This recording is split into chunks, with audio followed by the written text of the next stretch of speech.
Bonjour, moi c'est Alban, bienvenue sur ma chaîne YouTube.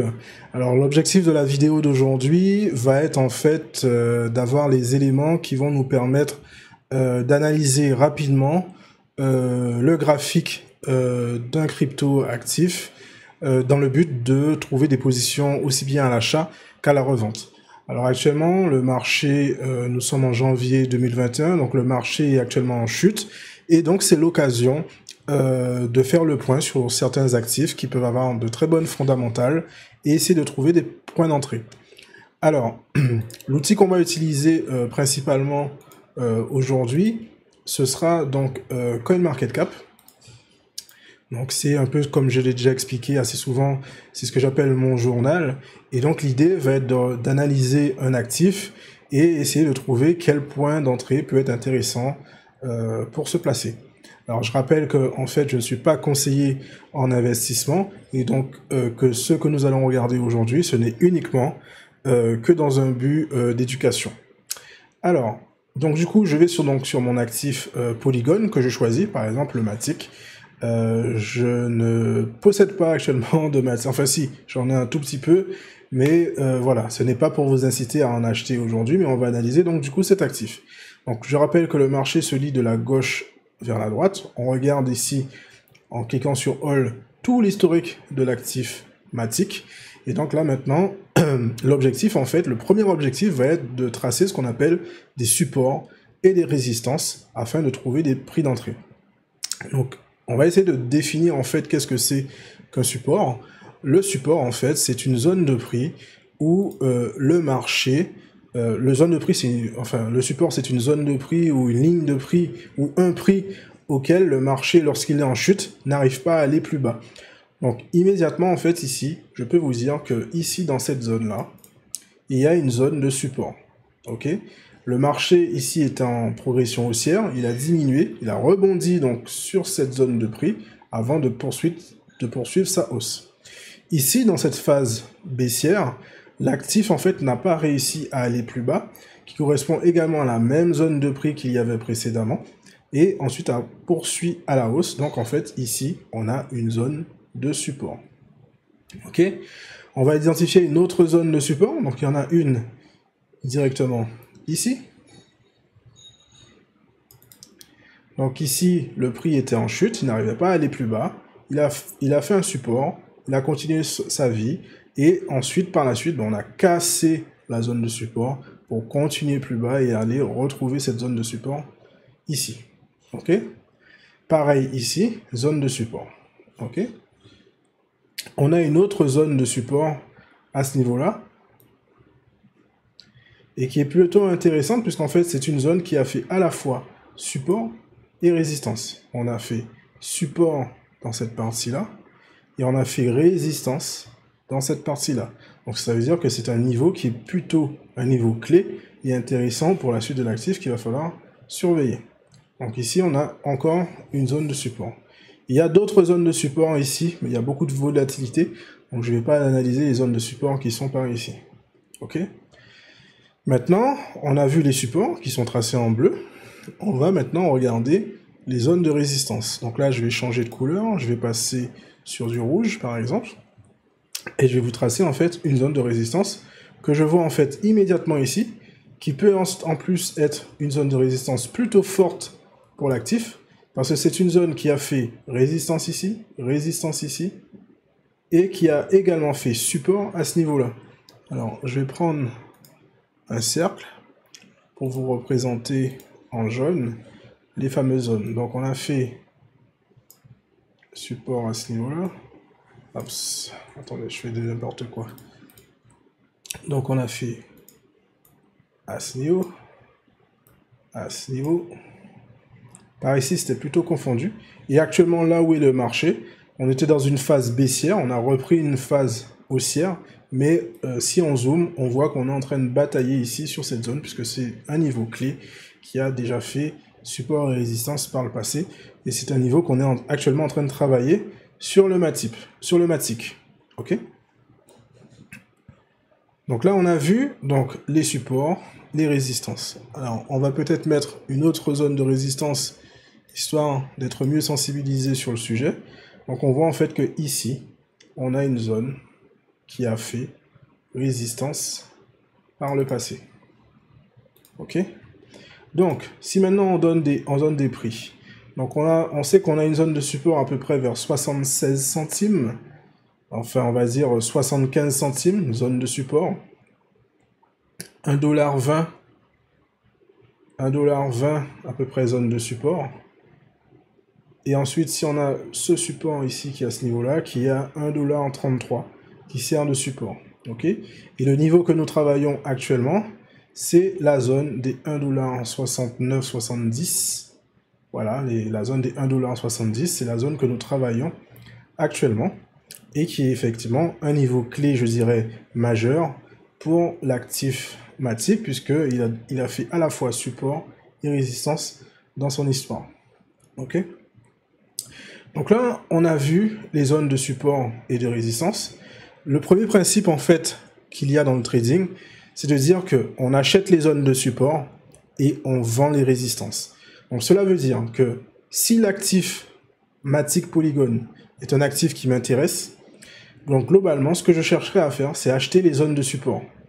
Donc, on a dit 75 centimes, 1 $, proche de 1 $ en tout cas, 1,20 $ à la limite, 1,30 $, là c'est quoi? C'est 1,30 $, c'est ça? 1,30 $.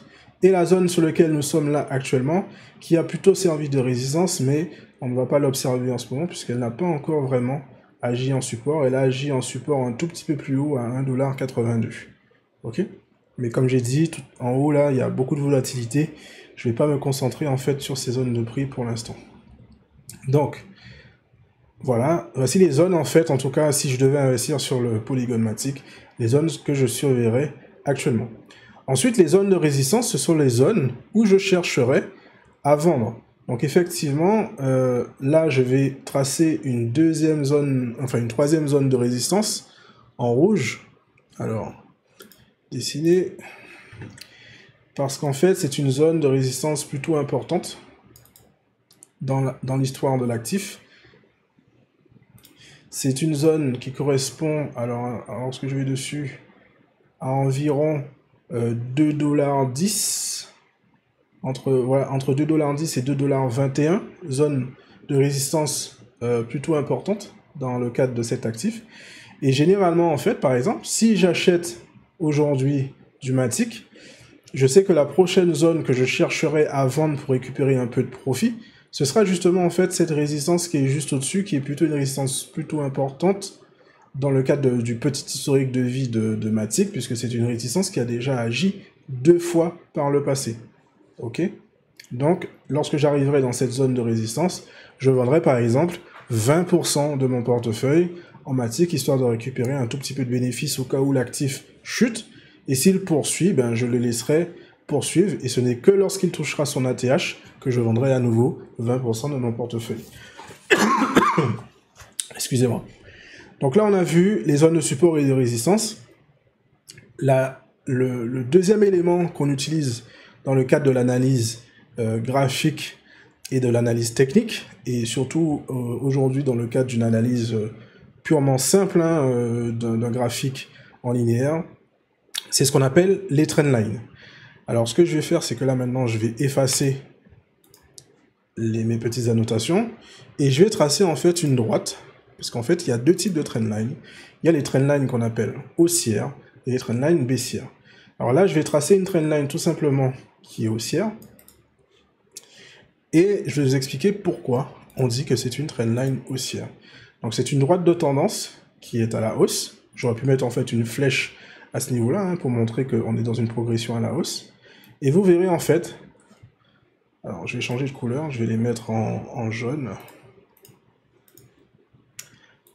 À chaque fois qu'on se rapproche de la trendline ou qu'on touche la trendline, le prix a tendance à rebondir et à repartir à la hausse, repartir à la hausse, repartir à la hausse, repartir à la hausse. Donc là, il y a effectivement, depuis qu'on s'est rapproché de cette droite de tendance haussière, donc dans cette trendline haussière, le prix a, vous avez vu, un tout petit peu réagi à la hausse. Et c'est une zone qu'on est en train de travailler en ce moment. Donc il y a peut-être effectivement des chances que le prix casse et aille plus bas. Dans ce cas-là, on entamera ce qu'on appelle un changement de tendance et on rentrera dans une dynamique baissière. Mais pour l'instant, c'est une trendline haussière en plus plutôt forte parce qu'elle a déjà réagi 3 fois sur, et la 4e fois qui est en train d'être travaillée en ce moment. Ok. Donc voilà, donc généralement c'est ce qu'on fait. Donc lorsqu'on se rapproche d'une zone de tendance, une zone de trendline haussière, ben on peut acheter donc cette zone de support. Et ensuite vous avez effectivement des trendlines qui peuvent être baissières. Alors je vais maintenant tracer une autre droite. Je vais choisir par exemple la couleur bleue. Et je vais prendre en fait ce mouvement baissier que vous voyez ici. Donc vous avez une trendline qui est baissière. Et tout le temps en fait que le cours du marché était sous cette droite de tendance, eh ben le marché était complètement baissier et n'a jamais réussi à passer au-dessus de la droite de tendance pour inverser la dynamique. Ok. Donc là c'est une trendline baissière. Vous en avez une ici aussi. Vous en avez une ici lorsque vous reliez les deux sommets. Ok. Donc, lorsqu'on a deux sommets reliés, on a une dynamique baissière. Et lorsqu'on touche vraiment, on réussit à relier 3 points, c'est qu'on a vraiment là, cette fois-ci, une trendline baissière qui est confirmée. Et c'est la même chose pour les trendlines haussières. 2 points, donc on a une trendline. 3 points de touche, on a une trendline confirmée. Ok. Et donc, ce qui fait que là, aujourd'hui, si je devais me placer sur du Matic, ben, je ferais une association en fait de tout. Et globalement, dès lors que je suis sous 1,50 $, en tout cas, je serais amené, si Matic est un actif qui m'intéresse, je serais amené à en cumuler, à accumuler en fait du Matic dès lors qu'on est sous 1,50 $. Donc, ce qu'on va faire, c'est que là, je vais effacer tous les dessins et je vais passer sur un autre actif, par exemple le Tezos. Donc je vais carrément le chercher dans la barre de recherche puisque je crois qu'il est en position 47 ou je sais plus actuellement par rapport à sa capitalisation de marché. Donc on regarde le Tezos, on va mettre tout le courant du marché. Et ici, en fait, globalement, il y a deux choses. On va justement faire une accumulation des trendlines et des supports. Ok, pour essayer de trouver quel est le prix sur lequel on pourrait se positionner à l'achat sur cet actif qui m'intéresse parce que fondamentalement, j'ai peut-être validé qu'il est bon. Globalement. Donc, je vais décider une trendline qui, cette fois-ci, est haussière. Si par exemple, je prends ce point et que je relie tout ça, donc là, j'ai une trendline haussière. Ok. Je vais vous identifier les points de touche en jaune. Donc ici, on s'en est rapproché ici, mais on ne l'a pas touché. On s'en est rapproché, mais on l'a touché ici. Ici, on était dans la zone là. Et là, actuellement, au cours du marché, on s'en est à nouveau rapproché. Ok. Si maintenant je veux faire une zone de support, donc je vais prendre un rectangle et je vais prendre du bleu, non même pas, je vais prendre du violet, une espèce de violet rose, pour tracer cette zone de support. Donc on voit ici que là, j'ai une zone de support qui est travaillée en plus plusieurs fois, une très grande zone de support, hein, je dirais, et qui en plus a fait résistance par le niveau là, par le passé. Donc ici, cette zone-là en violette. Et donc, globalement, dès lors qu'on rentrera, admettons qu'on rentre dans cette zone de prix, là, qui correspond environ à 2 $, c'est une zone plutôt intéressante pour lancer un DCA. Ok.